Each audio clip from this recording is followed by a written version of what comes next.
નમસ્તે વિદ્યાર્થી મિત્રો। તો લાસ્ટ લેક્ચરની અંદર આપણે ચેપ્ટર નંબર 14 આંકડાશાસ્ત્ર સ્ટાર્ટ કરેલું હતું, જેની અંદર આપણે મધ્યક શોધવા માટે ટોટલ 3 રીતો આવે છે। જો સૌથી પહેલાં તો વર્ગની રીતે આપેલા હોય તો તેના 3 પ્રકાર પડે।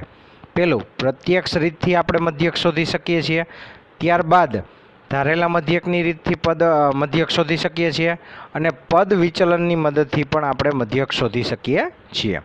બરોબર છે। આ ત્રણે 3 રીત આપણે એક દાખલામાં એપ્લાય કરેલી હતી। આપણને જે મધ્યક મળે છે એ બધા માટે કેવો મળતો હતો? સેમ। તો હવે આપણે ઉદાહરણ નંબર 2 જોઈએ। બરોબર છે। ચાલો ઉદાહરણ નંબર 2 આપણને શું કહે છે? તો કે નીચે આપેલ કોષ્ટક ભારતના કેટલાક રાજ્યોના ગ્રામીણ વિસ્તારો અને કેન્દ્ર શાસિત પ્રદેશોની પ્રાથમિક શાળાઓમાં સ્ત્રી શિક્ષકોનું ટકાવાર વિતરણ આપે છે। એટલે કે પ્રાથમિક શાળા જે છે, બરોબર છે, ગ્રામીણ વિસ્તાર અને અથવા તો કેન્દ્ર શાસિત પ્રદેશોમાં, એમાં કેટલા પ્રમાણમાં જે ટીચર છે તે શિક્ષિકાઓ હશે, બરોબર, તેનું ટૂંકમાં આપણને એક વિતરણ આપેલું છે। એવી જ રીતે આ વિભાગમાં વર્ણવેલ ત્રણેય રીત દ્વારા સ્ત્રી શિક્ષકોની સંખ્યાનો મધ્યક ટકામાં શોધો, અને સ્ત્રી શિક્ષકોની ટકાવારી આપણને કોષ્ટકમાં આપેલી છે। તો સૌથી પહેલાં જે આપણને પહેલું આપેલું છે તે શું છે? તો કે સ્ત્રી શિક્ષકોની ટકાવારી જે વર્ગમાં આપેલી છે, એટલે પહેલું કોષ્ટક આપણે તેનું બનાવશું, બરોબર છે। ત્યારબાદ આપણને પ્રદેશોની સંખ્યા બરોબર આપેલી છે, જે આપણું એફઆઈ છે, એટલે કે આવૃત્તિ, પહેલાં વર્ગ પછી આવૃત્તિ, બરોબર છે। તો હવે આપણે 3 રીત જો એક જ કોષ્ટકમાં લેવી હોય, બરોબર, તો કઈ રીતે લઈ શકાય? અહીંયા ધ્યાન આપો। સૌથી પહેલાં આપણે શું ગોતવું પડે? મધ્ય કિંમત। મધ્ય કિંમત કેમાંથી મળે? વર્ગમાંથી। 15 અને 25 વચ્ચેની કિંમત કઈ આવે? તો કે 20। 25 અને 35 વચ્ચેનું 30। 35 ને 45 વચ્ચેનું 40। તો આવી રીતે આપણને શું મળ્યો? એક્સઆઈ મળ્યો, બરોબર છે। હવે સાંભળજો ખાસ, એક્સઆઈનો ગુણાકાર એફઆઈ હારે કરો, એક્સઆઈનો ગુણાકાર એફઆઈ સાથે કરો એટલે આપણને શું મળે? એફઆઈ એક્સઆઈ, બરોબર છે। ચાલો તો આપણે એનું કરીએ। 6 2 12, પછી 11 3 33, એટલે કે 330। એવી રીતે બધાયનો ગુણાકાર કર્યો, બરોબર છે। હવે તેનો સરવાળો કરો, કેટલો મળે છે? 1390। આ પહેલી રીત પૂરી થઈ। હવે એના પછીનું કોષ્ટક બનાવીએ, એ આપણે બીજી રીતનું, બરોબર, ધારેલા મધ્યકની રીત। તો આપણે મધ્યક અહીંયા ધારીએ છીએ, મધ્ય કિંમતને એ બરાબર આપણે 50 ધારીએ છીએ, બરોબર, મધ્ય કિંમત છે। તો ડીઆઈ બરાબર શું થાય? એક્સઆઈ માઇનસ એ, બરોબર। એક્સઆઈ કેટલા આપેલા છે? 20। 20માંથી 50 ગયા, કેટલા વધ્યા? -30। પછી 30માંથી 50 ગયા, -20। 40માંથી 50 ગયા, -10। 50માંથી 50 ગયા, 0। 50માંથી 60માંથી 50 ગયા, 10। 70માંથી 50 ગયા, 20। 80માંથી 50 ગયા, 30। તો આવી રીતે આપણને શું મળ્યું? ડીઆઈ, બરોબર। હવે જે ડીઆઈ મળેલો છે તેનો ગુણાકાર કોની હારે કરવાનો? એફઆઈ હારે, એટલે આપણને બીજું કોષ્ટક મળ્યું એફઆઈ ડીઆઈ વાળું, બરોબર। એનો ગુણાકાર કરતા જઈએ તો એનો સરવાળો આવે છે -360। રેડી? ચાલો હવે એના ઉપરથી આપણે શું ગોતી શકીએ? બીજું યુઆઈ, બરોબર। ચાલો યુઆઈમાં જે ઉપરનું છે એ એક્સઆઈ માઇનસ એ છે, એટલે એ શું થાય? ડીઆઈ જ થાય। તો હું અહીંયા એમ લખી શકું, યુઆઈ ઇઝ ઇક્વલ ટુ ડીઆઈના છેદમાં એચ, બરોબર છે। એચ એટલે વર્ગની લંબાઈ, 15 થી 25 10, 25 થી 35 10નો ગેપ છે, એટલે એચ બધા માટે 10 આવશે। તો ચાલો સૌથી પહેલાં કરીએ, 30ના છેદમાં 10 એટલે -3, 20ના છેદમાં 10 એટલે -2, -10ના છેદમાં 2 એટલે -1, 0ના છેદમાં 10 0, 10ના છેદમાં 10 1, 20ના છેદમાં 10 2, 30ના છેદમાં 10 3, એટલે આપણને શું મળી ગયું? તો કે યુઆઈ। હવે યુઆઈ મળી જાય તો યુઆઈનો ગુણાકાર કોની સાથે કરવાનો? એફઆઈ સાથે, બરોબર છે। એટલે આપણને એફઆઈ યુઆઈ મળ્યું, અને એનો સરવાળો ટોટલ મળે છે -36। તો આ 3 રીત આપણે એક જ કોષ્ટકમાં આવી રીતે લઈ શકીએ। હવે આપણે પહેલી પ્રત્યક્ષ રીતનો સમીકરણ મૂકીએ। પ્રત્યક્ષ રીતનું સમીકરણ શું હતું? સિગ્મા એફઆઈ એક્સઆઈ છેદમાં સિગ્મા એફઆઈ, બરોબર।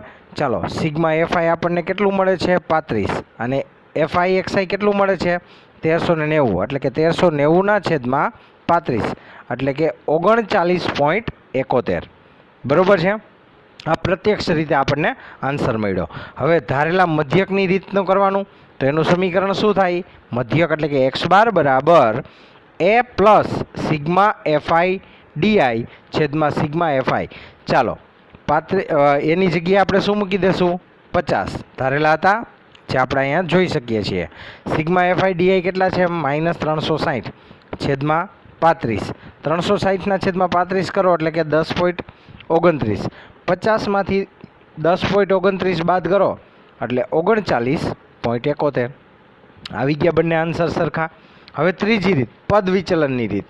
પદ વિચલનની રીતમાં શું હતું સમીકરણ x bar is equal to a plus h ગુણ્યા સિગ્મા એફઆઈ ઇન્ટુ યુઆઈ છેદમાં સિગ્મા એફઆઈ બરોબર। ચાલો એની જગ્યાએ આપણે 50 મૂકી દઈએ સિગ્મા એફઆઈ યુઆઈની જગ્યાએ -36 છેદમાં 35 ગુણ્યા 10 એટલે કે 36 ગુણ્યા 10 એટલે કે 360 છેદમાં 35 એટલે થઈ ગયા 10.29 50માંથી 10.29 બાદ કરો એટલે થઈ ગયા 39.71। તો આવી રીતે 3 રીતથી આપણે એક જ સરખો આન્સર લઈ આવી શકીએ છીએ 39.71 બરોબર છે। અને આ દાખલામાં 3 રીત આપણને કીધી હતી એટલે 3 રીત શોધી લીધી છે। હવે એવી જ રીતે ત્રીજા ઉદાહરણમાં આપણે જઈએ બરોબર છે। એની પહેલાં એક વાત જો આપણને કીધું હોય કે 3 રીતથી વર્ણવો તો જ 3 રીત કરવાની નકર કોઈ પણ એક રીતથી પણ તમે દાખલો ગણી શકો છો। ચાલો ઉદાહરણ 3 જોઈએ શું કહે છે તો કે નીચે આપેલા વિતરણ એક દિવસીય ક્રિકેટ મેચોમાં બોલરો દ્વારા લેવાયેલી વિકેટોની સંખ્યા બતાવે છે। યોગ્ય રીતે પસંદ કરીને વિકેટોની સંખ્યાનો મધ્યક શોધો। મધ્યક શું સૂચવે છે તે જણાવો બરોબર છે। હવે આપણને અહીંયા કોઈ પણ રીતે આપણે દાખલો ગણવાનો છે બરોબર। હવે આપણે કોઈ પણ રીતે આપણે દાખલો ગણીએ x બાર તો સૌથી પહેલાં આપણને વર્ગ આપેલો છે તે વર્ગ લખવાનો એટલે પહેલું કોષ્ટક એનું થયું। સામે જે આપણને આપેલું છે તે આપણો એફઆઈ છે બરોબર છે। હવે આ બંને વસ્તુ આપણને ખ્યાલ છે તો હવે આ બંને વર્ગનો મધ્યક ગોતીએ મધ્ય કિંમત એટલે કે 20 અને 60 વચ્ચેની કિંમત કેટલી થાય 40 એ આપણો એક્સઆઈ થશે। 60 અને 100 વચ્ચેની 80 પછી 100 અને 150 વચ્ચેની 125 150 અને 250 વચ્ચેની 200 બરોબર। આવી રીતે આપણને શું મળી ગયું એક્સઆઈ મળી ગયું બરોબર છે। આ લોકોએ ડીઆઈ વાળું તથા યુઆઈ વાળું કરેલું છે બરોબર છે। તો આપણે એવી રીતે નથી કરવું આપણે માની લ્યો કે સિગ્મા એફઆઈ એક્સઆઈ ખાલી આ 3 કોષ્ટક દ્વારા ટૂંકમાં આપણે ગણતરી કરવી છે બરોબર છે। તો હવે શું કરવાનું એક્સઆઈનો ગુણાકાર કોની સાથે કરવાનો એફઆઈ સાથે બરોબર। 4 × 7 = 28 એટલે કે પેલું મળશે 280 એફઆઈ એક્સઆઈ બરોબર છે। તો આવી રીતે બધાનો ગુણાકાર તમારે આ દાખલાની અંદર જાતે પ્રેક્ટિસ કરવાની છે બરોબર। અને એ જનરલી અહીંયા આપણને આપેલું જ છે। ચાલો 280 પહેલાંનો ગુણાકાર પછી 400 હશે 2000 2400 600 1200 બરોબર। હવે આ બધાનો સરવાળો કરો એટલે કે સિગ્મા એફઆઈ એક્સઆઈ થશે બરોબર। અને છેદમાં સિગ્મા એફઆઈ કેટલું આપેલું છે 45 બધાનો સરવાળો કરો એટલે 6880 છેદમાં 45 એટલે આપણને મળ્યું 152.89 બરોબર છે। બીજી રીતથી તમે દાખલો ગણશો યુઆઈ કે ડીઆઈ વાળી રીતથી તો પણ આન્સર સેમ જ આવે છે 152.89 બરોબર છે। એટલે તમને કોઈ પણ પ્રકારની દાખલાની રીત ફાવતી હોય તે આ દાખલાની અંદર એપ્લાય કરીને ગણતરી કરી શકો છો રેડી। તો આજ પૂરતું આ 2 દાખલા તમારી પ્રેક્ટિસ કરવાની છે ઉદાહરણ 2 અને ઉદાહરણ 3ની।